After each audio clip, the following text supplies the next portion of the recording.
We are running. If I just see how you're sitting, I will tell you in the next 10-15 years what are the troubles that you're going to face in your life. The geometry of your form invites certain things, you can't help it. We made a very intricate science of how to sit, how to breathe, how to keep your body, how to keep your mind. If you get this geometry right, perception will burst forth. If you learn to hold your body in a certain way, if the geometry of your body is in alignment with the geometry of the rest of the creation, suddenly you will find there is a rapport which will allow you can download the whole cosmos into this one. This is not a tiny little… If you simply like this, if you live, you're just a piece of flesh and bone. If you just get it right, suddenly this is something else. Probably these days, you don't have this experience anymore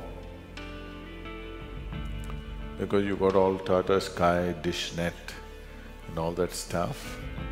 But if suppose you had a television in your home in 80s when first the Doordarshan came, you are watching your favorite cricket match, suddenly your television was boop, boop, boop. Then you climb up the terrace and there is one aluminum contraption. If you do like this, nothing will come. If you do like this, nothing will come. You just get it to the right place. The world pours into your sitting room. This is just like that. If you learn to just hold it right, the whole cosmos will pour into you. Engineering yourself does not mean engineering yourself to breathe little better, to be little more healthy, no. This is about realizing the full potential of what it means to be human.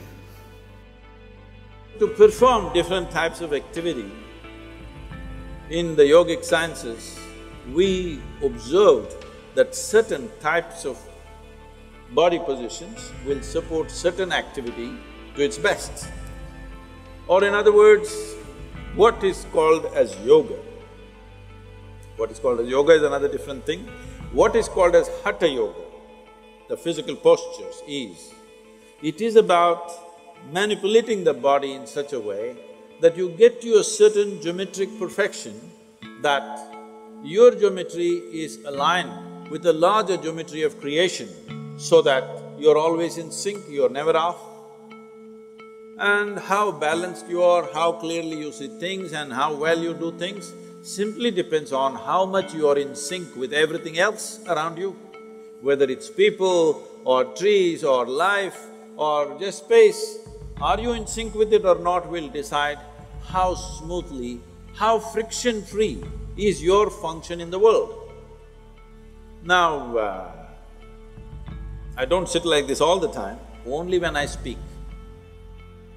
How I am sitting, if I have to explain, there is something called as Siddhasana. That means, there are many aspects to it. One simple aspect is the left heel. The left heel is… there is a point on the left heel that today the medical sciences are calling it as the Achilles. You put your Achilles to what is called as Muladhara or the perineum in your body. If these two things touch, many aspects are cleared out in you for that period of time.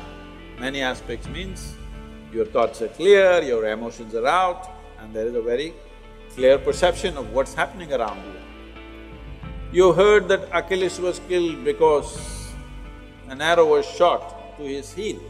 You don't believe if somebody hurts your heel, you will die, isn't it so? But Achilles died that way. And there's another person who died that way in India way before him. What this is trying to tell you is, they were killed in an expert way, not just slitting your throat or breaking your head, but just putting a point at the Achilles, so they had to die. So there is a certain system, energy system in the body. If that point of Achilles is in touch with your Mooladhara, when you sit like this, there is a certain balance, that you don't take any sides. See, all of us have our own opinions, ideas, ideologies, stuff, our own experiences of life. Your own experiences of life and imprints that you have taken in your mind influences everything that you see. You like this person, you don't like this person, you love that person, you hate this person. All this is because you're constantly taking positions of your own. But if you really want to know life, the most important thing is you don't take any position, you're willing to look at everything fresh every moment of your life. Absolutely fresh, every moment of your life. This is very difficult for people to understand. Tomorrow must be created, not concretized right now. If you manage the geometry of the body well, you must… I'm telling you, right now, people… the Western cultures are going about propagating yoga is another stretching exercise. Instead of that, you can do Pilates, instead of that, you can do boxing, instead of that, you can play tennis. See, if you want to be just fit, go run somewhere, climb a mountain, play tennis, do something. Yoga is not about fitness, fitness is just one consequence. The important thing is to get the right geometry of life, because physical universe is all geometry. Now this building is standing here, whether how long it will stand, whether it will fall on our head today or will it stand for a long time, essentially depends on how geometrically perfect it is. The same goes for the body, the same goes for the planetary system, the same goes for the universe, the same goes for everything. Planet Earth is going around the sun, not with a steel cable attached to it, just perfection of geometry, isn't it? If little off geometry, if it happens, it's gone forever. And that's true with you also. If you go off your fundamental geometry, you are gone. It's very important at an early age, you do the right things to bring a right sense of geometry. Now, you become competent to go through life.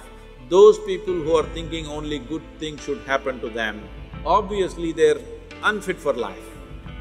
Because if you do not know how to go through harsh situations well, joyfully, then you will avoid all possibilities, isn't it? You will avoid all great possibilities of life simply because you want to avoid a little bit of difficulty. Only when you're geometrically in a certain state of congruence, then you're willing to go through any situation, no matter what it is. Yoga is essentially understanding, aligning your system with the cosmic geometry. See, in the yogic system, we see the body as 114 chakras, 72,000 nadis meeting in 114 junctions, which are called as chakras. Out of these, 2 are outside your body, 112 inside the body. Of this 112, there are 4 about which you don't have to do anything. They are like that. If other things work, they will flower by themselves. So there are only 108 with which you can work. So 108 has become significant. If you wear any beads, people wear 108 beads. If they say a mantra, 108, because these are the 108 chakras that you need to work with. This 108 number is significant, and you will see it in the East, everything is 108 because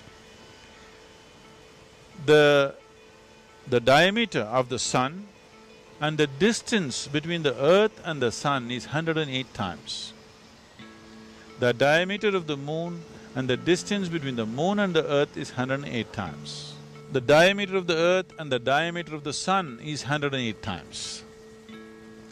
And in this body, there are 108 chakras that you can work upon. So the cosmic geometry, I can go into a lot of arithmetic which will match with your human system. And these things we have been conscious of, and that is how we came up with 84 basic asanas. Out of these 84, if you do 21 of them properly and you just master one, your system will get aligned with the cosmic system. Once it's aligned, everything that you need to know about the cosmos is right here.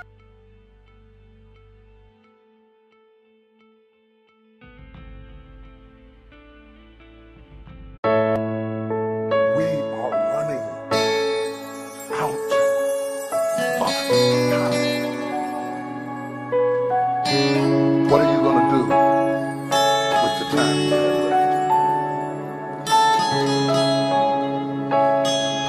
last thing.